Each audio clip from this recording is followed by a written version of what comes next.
उन्हाळी वाळवणामध्ये तयार केला जाणारा पदार्थ म्हणजे शेवया।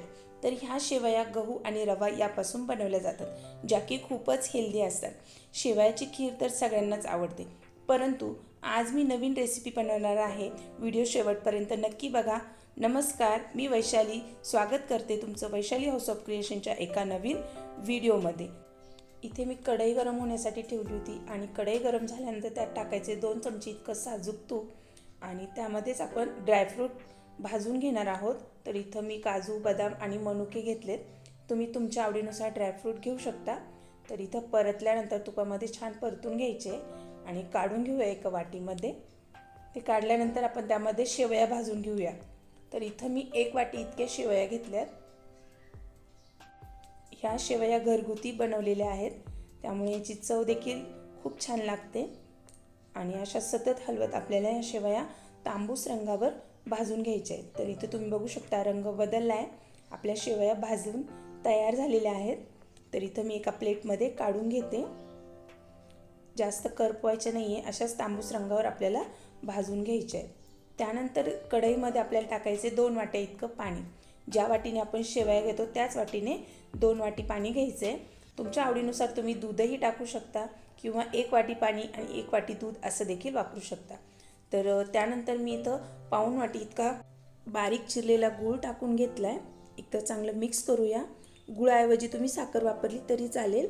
त्यामध्ये मी टाकते 1 चमचा इतकं तूप। तुपामुळे शेवया छान अशा मोकळ्या सुटसुटीत तयार होतात। एकदा छान असं मिक्स करून घेऊया आणि ह्या पाण्याला आपल्याला उकळी आणायची आहे। तर थोड्याच वेळात तुम्ही बघू शकता पाण्याला उकळी आलेली आहे। आता यातच आपण टाकूया पाव चमचा इतकी वेलची पावडर आणि त्यामध्ये आपण सुरुवातीला भाजून घेतलेले ड्रायफ्रूट टाकून घेणार आहोत आणि त्यानंतर भाजलेल्या शेवया टाकायचे। तर या पाण्यातच आपल्याला या शेवया शिजवून घ्यायच्या आहेत।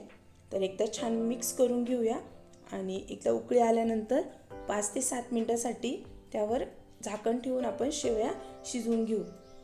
5 ते 7 मिनिटांनंतर त्यामधील पाणी थोडंसं कमी झालेलं आहे आणि असंच झाकण न ठेवता 2 ते 3 मिनिटांसाठी पुन्हा एकदा शिजवून घेऊ। तर तुम्ही इथं बघू शकता पाणी आटत आलेलं आहे।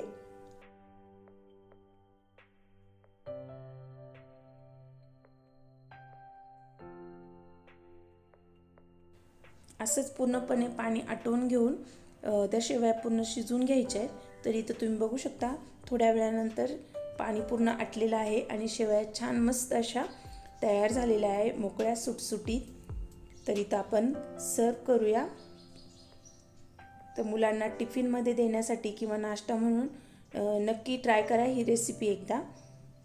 आणि बघा किती मोकळ्या अशा सुटसुटीत तयार झालेल्या आहेत शेवया आणि वरनं थोडेसे ड्रायफ्रूट टाकू आणि खाण्यासाठी तयार आहेत शेवया। रेसिपी आवडल्यास चॅनलला लाईक करा, शेअर करा, सबस्क्राईब करा। पुन्हा भेटूया अशाच एका नवीन व्हिडिओसोबत। तोपर्यंत धन्यवाद।